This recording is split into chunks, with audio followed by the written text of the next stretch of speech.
Welcome to Live 5. I'm Hey, Jack. I'm Jake. Started kind of on time. According to my watch, it's 5. We're okay to go. We got a handful of guitars here today. This one's a little crooked. Oh, it's because I had a telly on there earlier. And I didn't reset the cradle. That's all it takes. Anyways, welcome to Live 5. Like I said, we got a handful of guitars. I got a couple dreadnoughts. This is actually a fun representation of the guitar world. This is about the bare bones minimum of what the guitar world looks like. The only difference is that's a Taylor dreadnought and not like a concert or an auditorium, which would be more, the auditorium would be a more representational fit for Taylor. But it's So let me just take my knife out. We'll cut it up real quick. Make it look like a 114. yeah. Let's not give me the knife. No, we don't need that again. No. Jake had to leave early one day because he tried to open something Uh huh. with a knife. Didn't end well. So, First I mean, time. it ended okay. You're here. You're fine. You have all your fingers. Yeah. Like I said, first time ever. It happens. Let's see. Next weekend, so not this coming weekend, not the 19th, the following, the 26th, is our Recycle Restring event with D'Addario. So remember, you come in with your one guitar. You bring in your one guitar. We recycle the strings on your one guitar. And we will restring it for free with a pack of D'Addario XS strings. That's it. That's all it is. You get one free guitar restrung, or one guitar restrung for free. And we give you the strings, but we have to put them on the guitar. Okay. We can't just send you with, you know what I mean? You know what I mean? You Yeah. can't bring in this really old guitar that you don't care about, recycle those strings, get that restrung for free, and take a pack of strings home. You can buy a pack of strings and take them home, but the idea is you bring in your one guitar, we recycle the strings that are on said guitar, and then you get a free set of D'Addario XS strings to go on back on your guitar. They're really nice strings, so I think it'll be pretty taken by them. They're really nice. Taylor is a great example. Puts them on everything now. That's the default string and all their stuff are the D'Addario XSs. Unless we're getting into obviously things like classical guitars or those GS mini basses that use the D'Addario, but there's a little nylon core there in the middle there.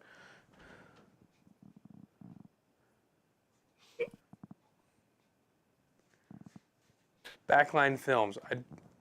Oh! No free guitars.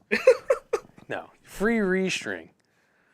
That's why I stopped myself. So, free restring. Let's make it very clear. Okay. You bring in your guitar, you get a free restring. I'll take a free guitar. But guitars like this come pre-strung with the D'Addario XS strings on them. And this is brand new from Taylor. It's a nice limited model. This is the Academy series. One of the finer points of the Academy series that people tend to look over and forget about is there are features on the Academy series guitars that typically come from higher end models, and people just kind of don't realize that. So the Academy, Taylor specifically, I believe is one of the few companies where your entry-level guitar and your highest level of guitars share some features.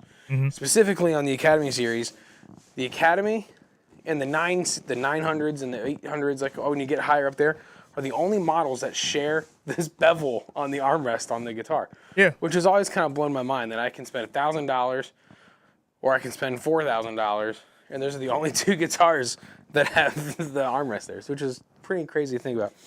This is the Academy series. Let me make sure I got my right notes pulled up here. Nope, that's the wrong guitar. That'd be kind of dumb. Be like, oh, this is a blonde Telecaster. No, this is Academy series. Let's see here. So yeah, the Academy. This is the 10E. So 10 from Taylor means dreadnought. Not necessarily 10, but 0. The 0 means dreadnought because that dictates your body size. I'm just having this epiphany that we should do an episode where we break down all the body sizes from Taylor, an episode where we break down all the coding for Martin, and to help ease the pain of the world. we should do an episode where we try to decode all of these model numbers for Ibanez. Oh, that will take centuries. That's a five-parter. Taylor, that's easy. Taylor's easy. Taylor you can do in 5 minutes, but if you tried to do an episode where you decode all of the Ibanez things, it might be a while.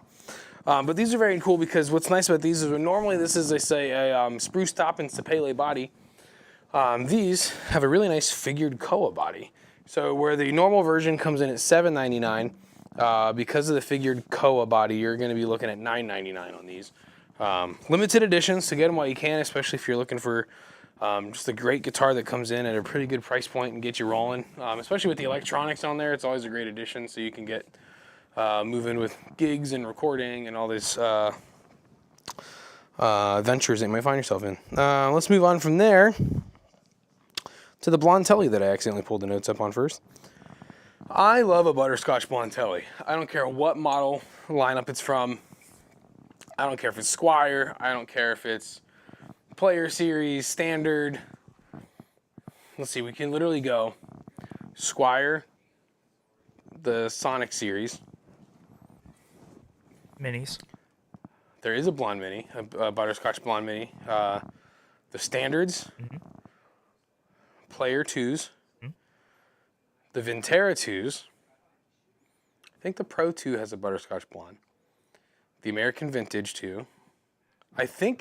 However, I don't think the, no, I don't think the Player 2s have a butterscotch. They did that Hyacinth Yellow.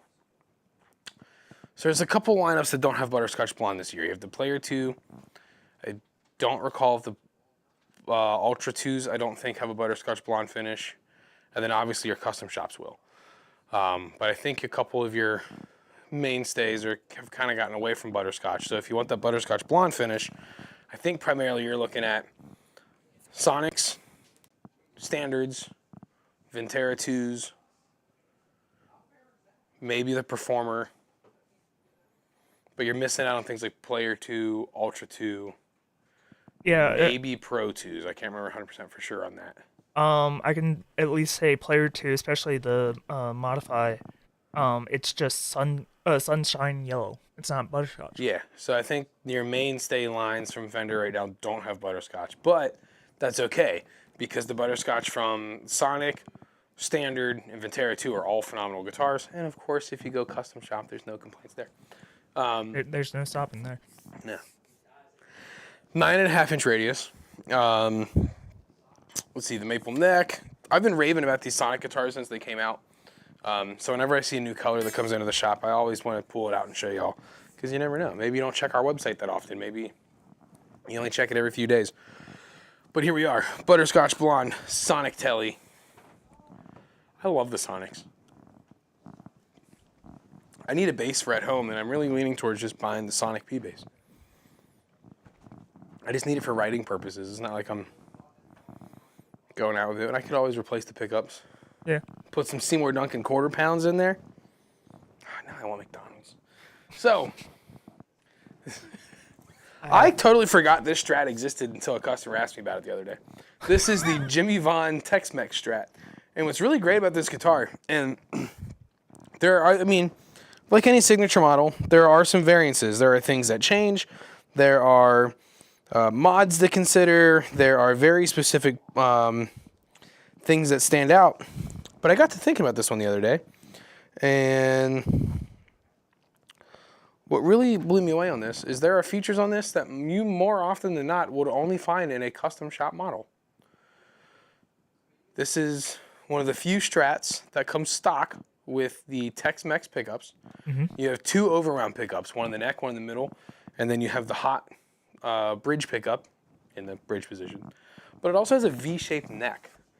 And the only time I can recall in recent history of having a Strat in regular production come through the shop is we have a custom shop Strat that has Tex-Mex pickups and a V-shaped neck.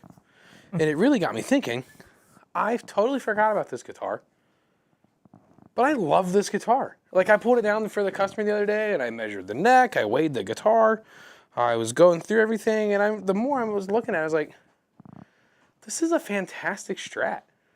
I was like, I would put it up there with the Stevie Ray Vaughan and all that. Like, this is something that just kind of gets hidden about, and people kind of forget about it. 9.5-inch radius. Comes with a nice Fender Deluxe gig bag. They're Godo tuners, but branded as Fender. Alder body and the nice Olympic white classic finish there. That's a fun killer Strat. I totally forgot about it until someone's like, "Do you have this in stock?" I was like, I do have that in stock. And then the one thing I really like about it is that it still has like this old school Fender label on there. And no matter when you buy this guitar, that label's still on there. But it's US vintage hardware. The Tex-Mex pickups. I totally forgot that existed. Walking away.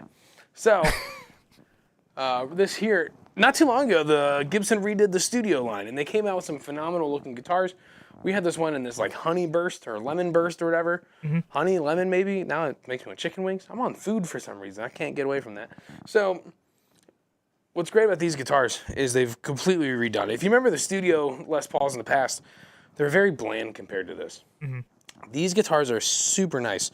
I'm a huge fan because what's nice about it is you have this bevel on the heel. So if you're going up higher, it's way easier to reach these higher notes up there. The finishes on these guitars alone are fantastic. This is the Bourbon Wash, the Bourbon Burst finish. Let's see here, my notes, because I couldn't remember what pickups were in it real quick off the top of my head. Yeah, the 57 Classics. So you have the 57 Classics. You have these awesome Bourbon Burst finish. It's a slim taper on the neck profile. Plus that carved out heel. And I believe the Sessions, they're like $2,000. The new Studio Sessions, I put you right around $2,000.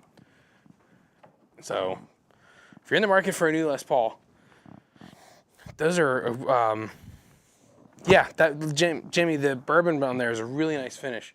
They did a really good job of, bursting into it. Some things you see, well, no, it sounds funny to say, but you see some guitars. Pun not intended. Yeah, but like some 3-color bursts look like a 2-color because they just put that little thin stripe there in the middle and it just doesn't cut it.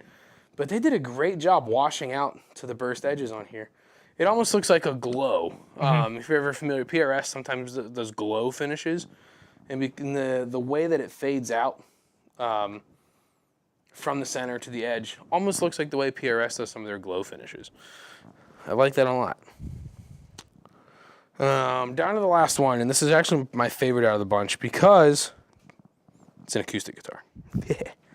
And no matter how much I love my electric guitars and amps and pedals, there's just something about the historical importance that comes from acoustic guitars that just sits well with me and, pun intended, resonates strongly. And I get it because it resonates. And this one is a fantastic guitar. This is the D17, so it's a mahogany model from Martin. The series, like the D series, and then like the 00015M series, like the M series guitars, when you have like the D15N, the 00015M, you have the D17. They all feel super lightweight, but that's what helps them sound so big because the wood is so thin and it allows for all that movement and all that reverberation and all that resonating and all that happens to take place because the wood on these guitars is so thin.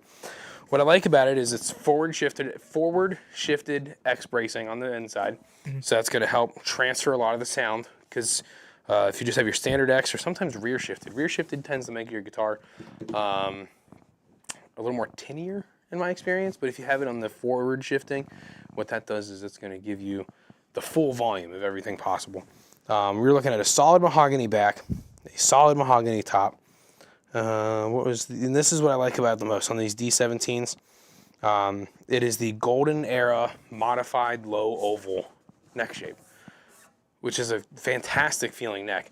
What's great about this is I personally have a Martin Dreadnought that I use for all of my acoustic gigs. That guitar, if you were to look at the top of it, you can tell I'm playing it a lot. The top is destroyed. I've tried, but that thing gets upwards of 15 to 20 hours a week, just that one guitar. Like it gets well played. But what's nice about it is I've worn in the neck, right? So it has these rolled edges. The finish is kind of worn off on it, and in doing so, I have almost kind of created my own taper on the neck because I've just been wearing it out. This feels just like that, which is what I love about that modified low